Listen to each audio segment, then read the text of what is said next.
Muy buenos días a todos, muy feliz viernes.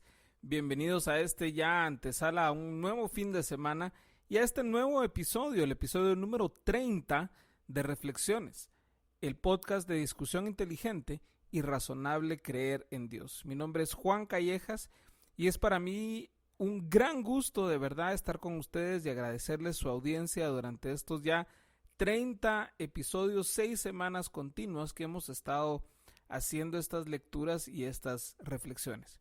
Para el día de hoy vamos a leer una de los libros también más cortos de la escritura, de un solo capítulo, y es la carta de Judas, escrita alrededor del año 65 y escrita por Judas, el medio hermano, de acuerdo a la tradición, de nuestro Señor Jesús, hijo de José y de María.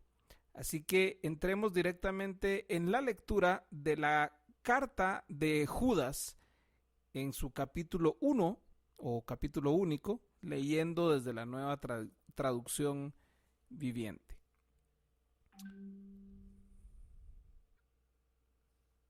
Yo, Judas, esclavo de Jesucristo y hermano de Santiago, les escribo esta carta a todos los que han sido llamados por Dios Padre, quien los ama y los protege con el cuidado de Jesucristo. Que Dios les dé cada vez más misericordia, paz y amor. Queridos amigos, con gran anhelo tenía pensado escribirles acerca de la salvación que compartimos. Sin embargo, ahora me doy cuenta de que debo escribirles sobre otro tema para rogarles que defiendan la fe que Dios ha confiado una vez y para siempre a su pueblo santo. Les digo esto porque algunas personas que no tienen a Dios se han infiltrado en sus iglesias diciendo que la maravillosa gracia de Dios nos permite llevar una vida inmoral. La condena de tales personas fue escrita hace mucho tiempo, pues han negado a Jesucristo, nuestro único dueño y Señor. Aunque ustedes ya saben estas cosas, igual quiero recordarles que Jesús primero rescató de Egipto a la nación de Israel, pero luego destruyó a los que no permanecieron fieles. Y les recuerdo de los ángeles que no se mantuvieron dentro de los límites de autoridad que Dios les puso, sino que abandonaron el lugar al que pertenecían. Dios los ha tenido firmemente encadenados en prisiones de oscuridad, en espera del gran día del juicio. Asimismo, no se olviden de Sodoma y Gomorra, ni de las ciudades vecinas, las cuales estaban llenas de inmoralidad y de toda clase de perversión sexual. Esas ciudades fueron destruidas con fuego y sirven como advertencia del fuego eterno del juicio de Dios. De la misma manera, estos individuos que pretenden tener autoridad por lo que reciben en sueños, llevan una vida inmoral, desafían a la autoridad y se burlan de los seres sobrenaturales. Pero ni siquiera Miguel, uno de los ángeles más poderosos, se atrevió a acusar al diablo de blasfemia, sino que simplemente le dijo: que el Señor te reprenda. Esto ocurrió cuando Miguel disputaba con el diablo acerca del cuerpo de Moisés. Pero esa gente se burla de cosas que no entiende. Como animales irracionales, hacen todo lo que les dictan sus instintos y de esta manera provocan su propia destrucción. ¿Qué aflicción les espera? Pues siguen los pasos de Caín, quien mató a su hermano. Al igual que Balaam, engañan a la gente por dinero, y como Coré, perecen en su propia rebelión. Cuando estos individuos participan con ustedes en sus comidas de compañerismo, las cuales conmemoran el amor del Señor, son como arrecifes peligrosos que pueden hacerlos naufragar. Son como pastores que no tienen vergüenza y que solo se preocupan por sí mismos. Son como nubes que pasan sobre la tierra sin dar lluvia. Son como árboles en el otoño doblemente muertos porque no dan fruto y han sido arrancados de raíz. Son como violentas olas de mar que arrojan la espuma de sus actos vergonzosos. Son como estrellas que han perdido su rumbo, condenadas para siempre a la más negra oscuridad. Enoc, quien vivió en la 7ª generación después de Adán, profetizó acerca de estas personas. Dijo: escuchen, el Señor viene con incontables millares de sus santos para ejecutar juicios sobre la gente de este mundo. Declarará culpables a los seres humanos por todos los actos perversos que cada uno haya hecho y a los pecadores rebeldes por todos los insultos que hayan dicho contra él. Estos individuos son rezongones, se quejan de todo y viven solo para satisfacer sus deseos. Son fanfarrones que se jactan de sí mismos y adulan a otros para conseguir lo que quieren. Pero ustedes, mis queridos amigos, deben recordar lo que dijeron los apóstoles de nuestro Señor Jesucristo. Ellos les advirtieron que en los últimos tiempos habría gente burlona cuyo objetivo en la vida es satisfacer sus malos deseos. Estos individuos son los que causan divisiones entre ustedes. Se dejan llevar por sus instintos naturales porque no tienen al Espíritu de Dios en ellos. Pero ustedes, queridos amigos, deben edificarse unos a otros en su más santísima fe, orar en el poder del Espíritu Santo y esperar la misericordia de nuestro Señor Jesucristo, quien les dará vida eterna. De esta manera se mantendrán seguros en el amor de Dios. Deben tener compasión de los que no están firmes en la fe. Rescaten a otros arrebatándolos de las llamas del juicio. Incluso a otros muéstrenles compasión, pero háganlo con mucho cuidado, aborreciendo los pecados que contaminan la vida de ellos. Y ahora que toda la gloria sea para Dios, quien es poderoso para evitar que caigan y para llevarlos sin mancha y con gran alegría a su gloriosa presencia. Que toda la gloria sea para Él, quien es el único Dios, nuestro Salvador, por medio de Jesucristo nuestro Señor. Toda la gloria, la majestad, el poder y la autoridad le pertenecen a Él desde antes de todos los tiempos, en el presente y por toda la eternidad. Amén. Fin de la carta de Judas. Y esta es una carta interesante, corta, a ratos extraña, pero muy clara en ese llamado que nos hace a una vida distinta y a una vida comprometida con la defensa de la fe, por el bien de todos nosotros, por el bien de las personas, la defensa de la fe. Judas arranca esta carta poniéndose en una posición de siervo. Imagínense él sometiéndose a la autoridad divina de su hermano mayor, colocándose en esa posición de siervo y escribiéndole a la iglesia del Señor, procurando la misericordia, la paz y el amor de Dios para ellos. Judas quería escribirles sobre muchas cosas que estaban en su corazón, pero él ve necesario escribir acerca del tema de los falsos maestros. Les escribe para que defiendan la fe que Dios ha confiado una vez y para siempre a su pueblo santo.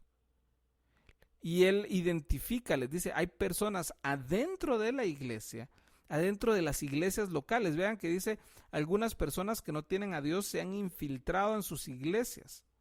Y el mensaje que están predicando estas personas es un mensaje de un abuso de la gracia de Dios, diciendo que al final no importa lo que hagan, siempre está la gracia de Dios, pueden llevar la vida que quieran sin consecuencias eternas.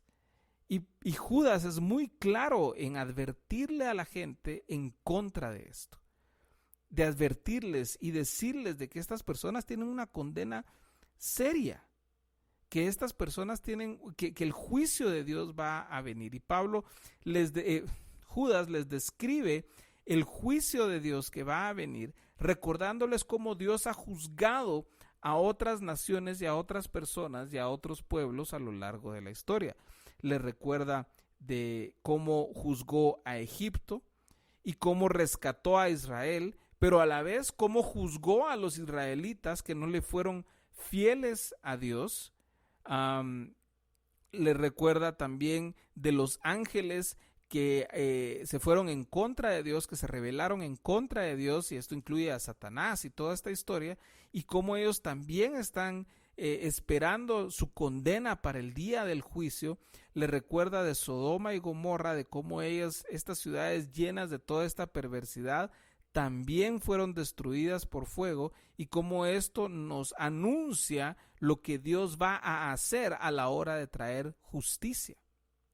También recuerda que estos individuos van a tratar de engañar a la gente, hablándoles de que recibieron sueños, visiones, profecías, revelaciones, y que piden que la gente les haga caso a ellos. Incluso se burlan de los seres sobrenaturales, pone aquí. O sea, como que no le hagan caso a lo que el Espíritu Santo dice, o lo que los ángeles revelaron en la Escritura, en las narrativas de la Escritura a las personas ahí.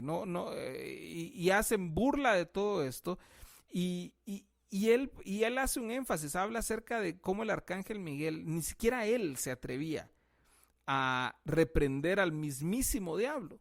Y aquí no es tanto para especular qué pasó en ese momento y si fue cuando Daniel estaba orando y estas cuestiones que se da este episodio del arcángel Miguel, sino es más bien para ilustrar el profundo respeto a la soberanía de Dios, a la santidad de Dios, a la autoridad de Dios, y que nosotros no somos quienes para andar comandando, decretando, dándole órdenes a nada ni a nadie en el mundo espiritual. Que esa es una prerrogativa exclusiva de Dios, y es Dios quien reprende, Dios quien libera, Dios quien hace que los milagros sucedan, Dios quien tiene el control sobre el mundo espiritual también. Entonces, Él les hace esa advertencia y compara a estas personas incluso con animales irracionales, o sea que solo son guiados por sus apetitos, por su carne, etcétera, etcétera. Les advierte que estos individuos se meten aún en momentos íntimos de la comunidad de fe. Estas comidas de compañerismo que Judas menciona en el verso 12 se refieren a la Santa Cena, a las reuniones en la casa, a partir el pan, a compartir los unos con los otros, a escuchar la palabra, a tener esa relación de comunidad, y se infiltran ahí. Entonces Judas es muy claro y les advierte y les dice: hay que dar la batalla en contra de estas personas, hay que identificarlas, hay que tener claro que están ahí y que se necesita purgar a la iglesia de estas malas influencias. Judas recuerda de que todo esto está sujeto al juicio de Dios, de que va a venir el juicio de Dios, como lo profetizó Enoc. Ese pasaje en Judas 14, uno de los versos 14 y 15, es un extracto del libro de Enoc, pero le sirven a Judas para ilustrar de que el Señor va a venir y el Señor va a juzgar, y que todo esto no se va a quedar sin castigo. Así que les recuerda hacia el final de la carta y les pide que vivan vidas fieles, que permanezcan fieles, que recuerden las enseñanzas de los apóstoles, que recuerden las enseñanzas del Señor Jesús, que no se dejen llevar por sus instintos, que vivan guiados por el Espíritu Santo, que se exhorten a la oración, a clamar por el poder del Espíritu Santo en sus vidas, a esperar la misericordia del Señor y a mantenerse seguros en el amor de Dios.